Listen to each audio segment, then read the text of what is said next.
Assalamualaikum warahmatullahi wabarakatuh. Kami dari kelompok 7 akan mempresentasikan hasil kerja dari kelompok kami yang berjudul Manajemen Portofolio Pelanggan yang beranggotakan Endang Dwi Lestari dengan NIM 200301121, Idzahayu Meriska dengan NIM 200301131, Indri Vergiovana dengan NIM 200301138, dan Bella Mia Rahmadani dengan NIM 200301151. Mari kita simak video penjelasan berikut ini.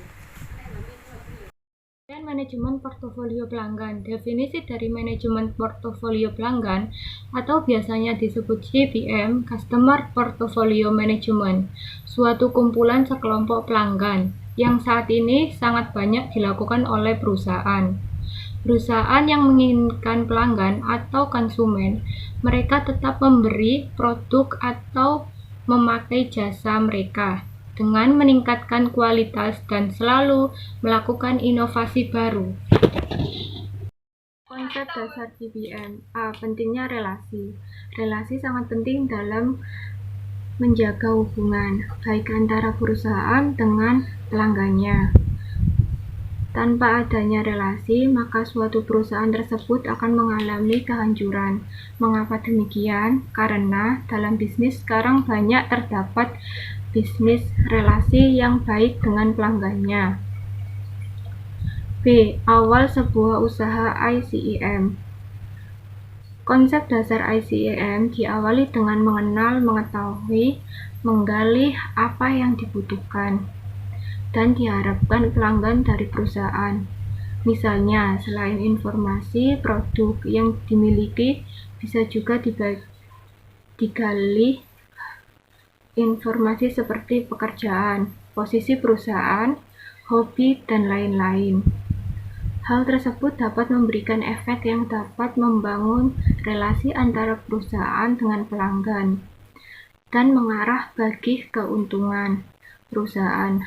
Hal ini menjadi sangat menarik karena fokus pelanggan datang ke perusahaan tidak lagi hanya karena ia membutuhkan barang saja, tetapi karena mereka merasa dirinya memiliki relasi yang kuat dengan perusahaan. C. Usaha meningkatkan relasi. Terdapat 7 langkah dalam meningkatkan relasi. Yang pertama, meningkatkan kualitas data. Yang kedua, membentuk tujuan alat ukurnya yang dapat mengukur kesuksesan. Yang ketiga, membentuk tim dari berbagai bidang. Yang keempat, memilih media personalisasi. Yang kelima, menentukan strategi agar menguntungkan perusahaan. Yang keenam, membuat cakupan proyek. Yang ketujuh, mendesain infrastruktur.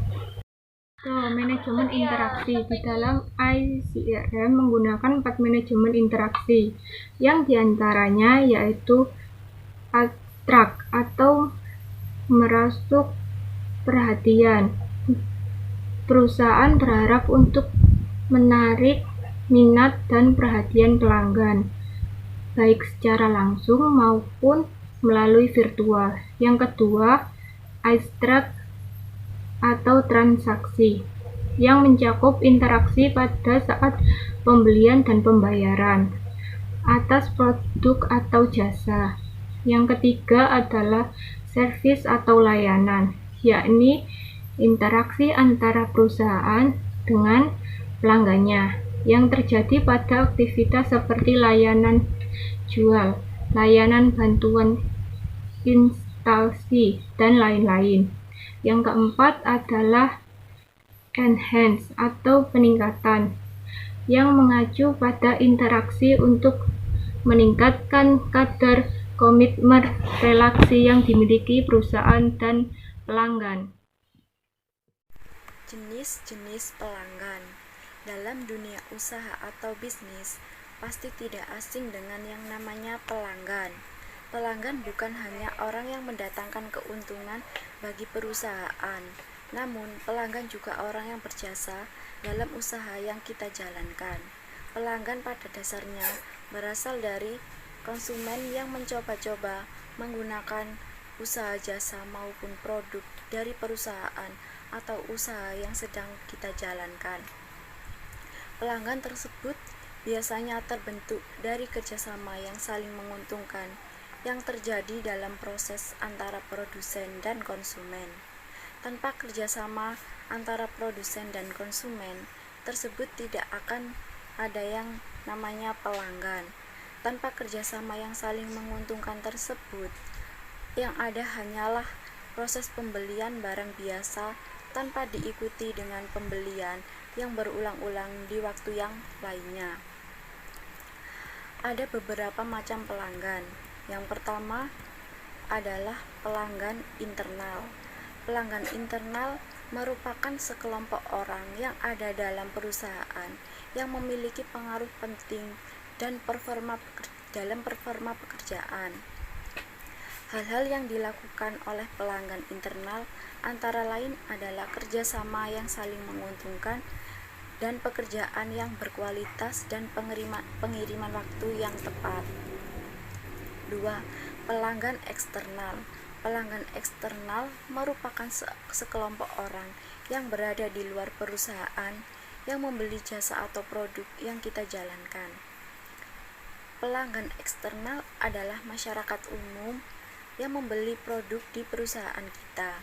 Ada beberapa hal yang membuat masyarakat umum membeli produk kita, yaitu adalah adanya kesesuaian dengan kebutuhan mereka, kualitas produk yang bagus, pelayanan yang baik, dan harga yang sesuai dengan pengiriman yang tepat waktu. 3. Pelanggan perantara atau pelanggan antara. Pelanggan antara merupakan sekelompok orang yang bertindak bukan sebagai pengguna akhir dari produk atau jasa perusahaan, misalnya reseller. Strategi manajemen hubungan pelanggan dan orientasi pasar. Manajemen hubungan pelanggan adalah merupakan cara perusahaan dalam membina hubungan baik dengan para pelanggan dengan tujuan agar tetap terpelihara kesetiaan dan komitmen pelanggan perusahaan, sehingga pelanggan tetap menggunakan produk perusahaan yang bersangkutan. Penerapan secara umum manajemen hubungan pelanggan adalah pengumpulan data, analisis dan otomatisasi tenaga penjualan, otomatisasi pemasaran dan otomatisasi pusat panggilan. Data pelanggan amat penting karena dengan melakukan analisis data akan diketahui kebutuhan spesifik masing-masing pelanggan, hingga memudahkan perusahaan memberi layanan dan memberi kebutuhan dan keinginan mereka. Otomatis juga akan memudahkan perusahaan memperoleh simpati, tanggapan, dan respon positif pelanggan yang pada akhirnya meningkatkan minat beli mereka. Orientasi pasar merupakan aktivitas pengumpulan informasi yang sedang berlangsung sistematis tentang pelanggan dan pesaing. Orientasi pasar adalah jenis pemasaran yang berfokus pada pelanggan, yang dapat membantu untuk membangun hubungan dan berkomunikasi dengan pelanggan dalam rangka meningkatkan kepuasan pelanggan, loyalitas pelanggan, serta mendapatkan dan mengumpulkan nilai bagi bisnis. Orientasi pasar menciptakan penyesuaian yang cepat dan tepat terhadap pasar oleh perusahaan yang berkaitan dengan kebutuhan pelanggan saat ini dan di masa yang akan datang. Analisis CPM membina relasi dengan pelanggan. Relasi pribadi yang kuat dan positif dengan pelanggan dapat membantu pemasar dalam menjual atau dapat meyakinkan orang lain dengan lebih efektif. Tidak heran jika banyak perusahaan yang semakin terpuruk karena pelanggan mereka berangsur meninggalkan perusahaan tersebut dan memilih untuk mencari perusahaan lain yang peduli kepada pelanggan-pelanggannya. Kita bisa dapat memperbaiki hubungan dengan pelanggan melalui prinsip hubungan pelanggan berikut ini untuk membangun relasi yang lebih baik, yaitu 1. Memberikan kenyamanan pada pelanggan ketika mereka ingin membeli produk yang dibutuhkan. 2. Merespon keinginan pelanggan dengan cepat dan memberi ketepatan waktu dalam proses pengiriman terhadap barang pesanan mereka. CRM mempererat relasi antara perusahaan dan konsumen dan meningkatkan keuntungan dari eratnya relasi tersebut. Membangun relasi dapat mewujudkan hal-hal penting antara lain memfasilitasi penyimpanan dan pengolahan data, informasi lengkap konsumen. 2. Mempertahankan konsumen paling potensial yang memberikan nilai tambah bagi perusahaan. Menarik konsumen harus sesuai segmentasi yang telah ditetapkan dan dirancang sebelumnya. 3. Menghasilkan pelayanan yang memuaskan kepada konsumen dengan memanfaatkan data dan informasi yang tersedia. 4. Menjaga konsistensi dalam metode dan alur dalam memberikan layanan kepada konsumen. 5. Lebih mengenali pelanggan secara pribadi. 6. Memberikan hadiah kepada pelanggan. CRM membina relasi dengan pelanggan dapat mengotomatiskan proses bisnis dan seluruh data pelanggan akan terorganisir dengan baik, sehingga dapat melayani penjualan dengan baik sekaligus menangani keluhan pelanggan. Selanjutnya adalah slide nilai dan kepuasan pelanggan. Di sini mencakup 3 poin. Yang pertama, membangun nilai. Yang kedua, cara mempertahankan pelanggan. Ketiga, cara menciptakan hubungan pelanggan. Pemasar harus dapat mengetahui, memahami, serta dapat mencari jalan keluar terhadap kesulitan atau ketidaktahuan dalam mendapatkan akses informasi, serta dinamika informasi, sehingga konsumen dapat memutuskan untuk membeli produk serta dari pengalaman yang apa didapat dari karakteristik dari produk itu, menjadikannya puas dan kembali membeli bahkan menjadi pelanggan yang loyal.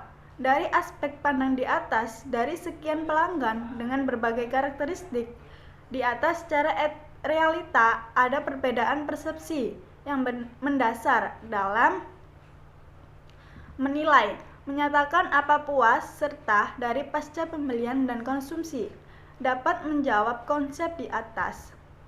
Olehnya, itu segera pemasar dapat meyakinkan pelanggan dengan cara atau tindakan antara lain. 1. Membangun nilai. Nilai adalah perkiraan konsumen tentang kemampuan total suatu produk untuk memenuhi kebutuhannya.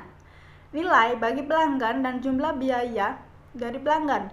Dan jumlah nilai adalah sekelompok keuntungan yang diharapkan pelanggan dari barang dan jasa tertentu. Harapan akan mendapat kepuasan. Kepuasan sendiri adalah tingkat perasaan seseorang setelah membandingkan kinerja atau hasil dia rasakan dibandingkan dengan harapan. Yang kedua adalah mempertahankan pelanggan. Marketer harus berupaya agar pelanggan tetap loyal pada produk kita, tidak berpindah ke produk lain. Lebih efisien kita mempertahankan pelanggan 100 orang daripada kita menciptakan 100 orang pelanggan yang baru. Biaya menarik satu pelanggan lebih besar daripada mempertahankan 5 pelanggan yang lama. Cara mempertahankan pelanggan yang pertama adalah menyulitkan pembeli untuk berganti pemasok. Pelanggan tidak akan pindah ke pemasok lain jika biaya modalnya tinggi. Biaya pencariannya tinggi, potongannya sebagai pelanggan setianya hilang. Memberikan kepuasan pelanggan yang tinggi sehingga pelanggan tidak mudah tertarik dengan tawaran orang lain. Yang ketiga adalah bagaimana cara menciptakan hubungan pelanggan. Yang pertama memberikan keuntungan finansial bagi hubungan pelanggan. Dan kedua, menambahkan keuntungan sosial dengan memberikan pelayanan yang lebih pribadi tidak hanya pelanggan tapi klien. Dan ketiga, menambahkan ikatan struktural di samping finansial dan sosial, misalnya menyediakan jaringan komputer untuk pemesanan. Kesimpulannya, berdasarkan makalah di atas dapat disimpulkan bahwa CPM hampir sama dengan CRM. Manajemen portofolio pelanggan sendiri merupakan suatu kumpulan sekelompok pelanggan yang saat ini sangat banyak dilakukan oleh perusahaan-perusahaan yang menginginkan customer-nya menjadi partner dalam perusahaan tersebut untuk menjadi semakin berkembang dan mendapatkan keuntungan bersama. CPM sangat mementingkan sebuah relasi dengan pelanggan. Adanya CPM ini dapat sangat memudahkan perusahaan dalam berkembangnya bisnisnya. Nilai dan kepuasan pelanggan sangat diperhatikan oleh sebuah perusahaan agar dapat mempertahankan para customer-nya dan bisa mengembangkan bisnis dengan baik dan saling menguntungkan oleh kedua belah pihak. Sekian presentasi dari kelompok kami, semoga bermanfaat. Mohon maaf apabila ada kesalahan kata. Terima kasih. Wassalamualaikum warahmatullahi wabarakatuh.